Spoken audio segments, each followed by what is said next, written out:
भक्तगणों, आज आपको वाल्मीकि रामायण अरण्य कांड में लक्ष्मण के द्वारा हेमंत ऋतु का वर्णन और भरत की प्रशंसा तथा श्री राम का उन दोनों के साथ गोदावरी नदी में स्नान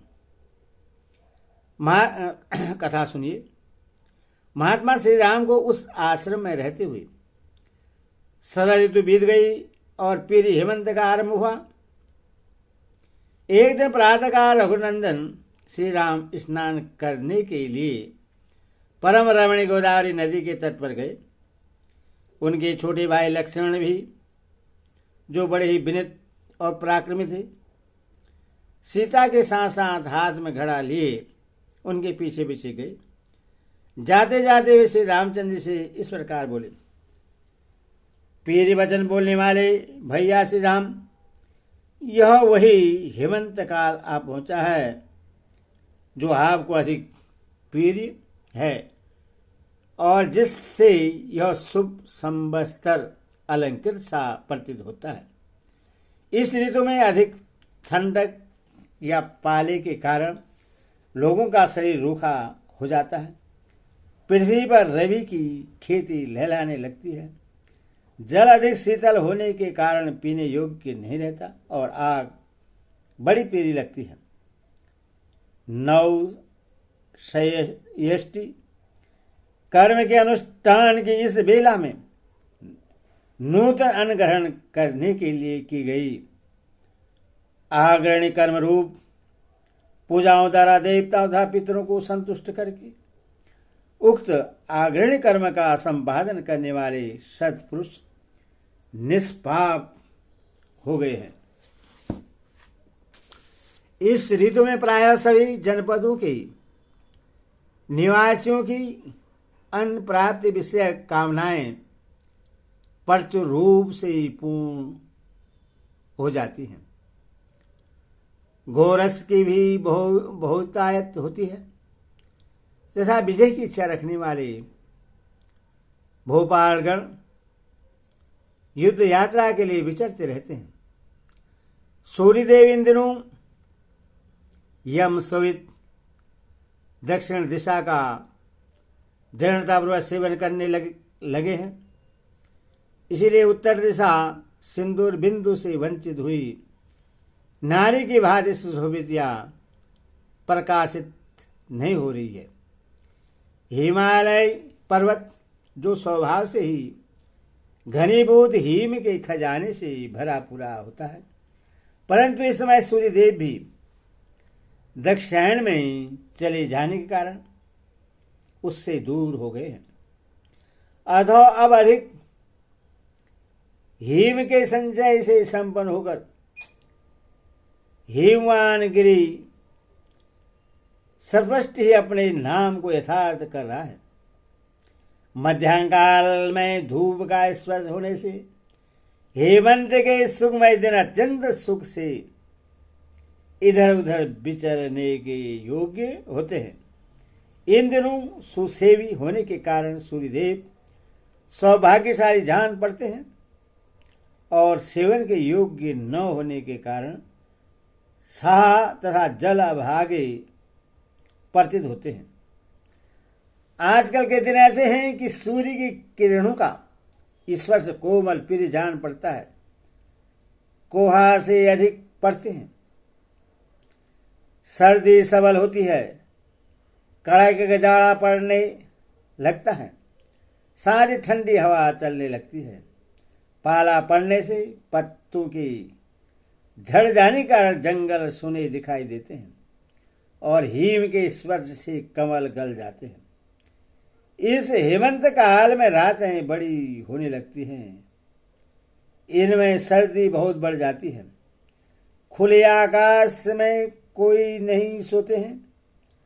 पूष मास की रातें हिमपात के कारण धूसर प्रतीत होती हैं।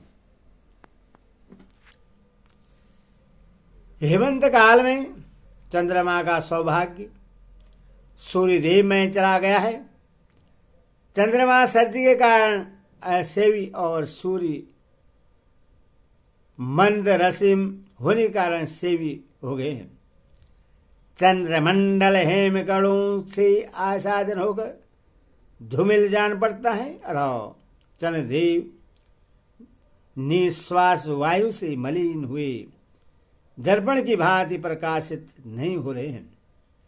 इन दिनों पूर्णिमा की चांदनी रात भी तुहीन बिंदु से मलिन दिखाई देती है, प्रकाशित नहीं होती है।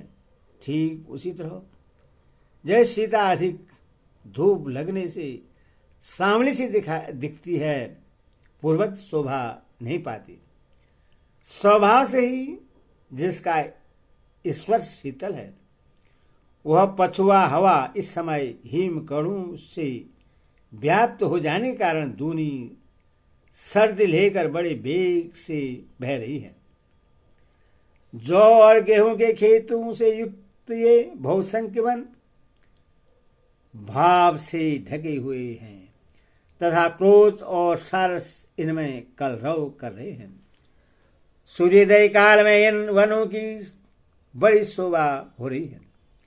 ये सुनहरे रंग के जड़हन धान खजूर के फूल के से आकार वाली बालों से जिनमें चावल भरे हुए हैं, कुछ लटक गए हैं। इन बालों के कारण इनकी बड़ी शोभा होती है। कोहा से ही ढकी और फैलती हुई किरणों से उपलक्षित होने वाले द्रोदित सूर्य चंद्रमा के समान दिखाई देते हैं। इस समय अधिक लाल और कुछ कुछ सफेद पीत वर्ण की धूप पृथ्वी पर फैलकर शोभा पा रही है। पूर्वाकाल में जो कुछ इसका बल जान ही नहीं पड़ता है, परंतु मध्यकाल में इसके स्पर्श से सुख का अनुभव होता है। ओस की बूंदें पड़ने से जहां की घास में कुछ कुछ भीगी हुई जान पड़ती हैं, वह वन भूमि नवोदित सूर्य की धूप के प्रवेश होने से अद्भुत शोभा पा रही है। यह जंगली हाथी बहुत प्यासा हुआ है। यह सुगुर व प्यास बुझाने के लिए अत्यंत शीतल जल का स्पर्श तो करता है, किंतु उसी ठंडक ऐसा होने के कारण अपनी सूंड को तुरंत ही सिकोड़ लेता है। ये जलचर पक्षी जल के पास ही बैठे हैं, परंतु जैसे डरपोक मनुष्य युद्ध भूमि में प्रवेश नहीं करते हैं, उसी प्रकार ये पानी में नहीं उतर रहे हैं। रात में ओस बिंदुओं और अंधकार से आच्छादित तथा प्रातःकाल कुहासे से अंधेरे से ढकी हुई ये पुष्पहीन वन श्रेणियां सोई हुई सी दिखाई देती हैं। इस समय नदियों के जल भाव से ढके हुए हैं। इनमें बिचरने वाले सारस केवल अपने कलरवों से पहचाने जाते हैं तथा ये सरिताएं भी ओस से भीगी हुई बालू वाले अपने तटों से ही प्रकाश में आती हैं, जल से नहीं। बर्फ पड़ने से और सूर्य की किरणों के मंद होने से अधिक सर्दी के कारण इन दिनों पर्वत के शिखर पर पड़ा हुआ जल भी प्राय स्वादिष्ट प्रतीत होता है। जो पुराने पड़ जाने के कारण जंजर हो गए हैं, जिनकी कणिकार के सर जीर्ण शीर्ण हो गए हैं, ऐसे दलों से उपलक्षित होने वाले कमलों के समूह पाला पड़ने से गल गए हैं। इनमें डंडल मात्र शेष रह गए हैं, इसीलिए उनकी शोभा नष्ट हो गई है। मनुष्य प्रायः माता के गुणों का ही अनुवर्तन करते हैं, पिता के नहीं। इस लौकिक युक्ति को भरत ने अपने बर्ताव से मिथ्या प्रमाणित कर दिया है। महाराज दशरथ जिसके पति हैं, और भरत जैसा साधु जिसका पुत्र है वह माता केकई वैसी क्रूरतापूर्ण दृष्टि वाली कैसे होगी। धर्मप्राण लक्ष्मण जब शनिवश इस प्रकार कह रहे थे उस समय श्री रामचंद्र जी से माता केकई की निंदा नहीं सही गई। उन्होंने लक्ष्मण से कहा, तात तुम्हें मजली माता केकई की कभी निंदा नहीं करनी चाहिए। यदि कुछ कहना हो तो पहले की भांति इक्ष्वाकु वंश के स्वामी भरत की ही चर्चा करो।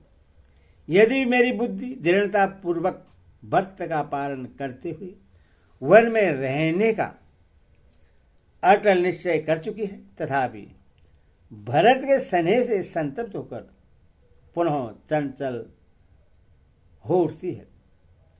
मुझे भरत की वे परम प्रिय मधुर मन को भाने वाली और अमृत के समान हृदय को आहत प्रदान करने वाली बातें याद आ रही हैं। रघुकुल नंदन लक्ष्मण, कब वह दिन आएगा जब मैं तुम्हारे साथ चलकर महात्मा भरत और बीरबल शत्रुघ्न से मिलूंगा। इस प्रकार विलाप करते हुए ककुस्थ कुलभूषण भगवान श्री राम ने लक्ष्मण और सीता के साथ गोदावरी नदी के तट पर जाकर स्नान किया। वहां स्नान करके उन्होंने गोदावरी के जल से देवताओं और पितरों का तर्पण किया। तदनंतर सूर्योदय हुआ तब वे तीनों निष्पाप व्यक्ति भगवान सूर्य का उपस्थान करके अन्य देवताओं की भी स्तुति करने लगे। सीता और लक्ष्मण के साथ स्नान करके भगवान श्री राम उसी प्रकार शोभा पाने लगे जैसे पर्वतराज पुत्री उमा और नंदी के साथ गंगा जी में अवगाहन करके भगवान रुद्र सुशोभित होते हैं। इस प्रकार श्री वाल्मीकि निर्मित श्री रामायण आदि काव्य अरण्यकांड में 16 सर्ग पूरा हुआ। बोले सियावर रामचंद्र की जय।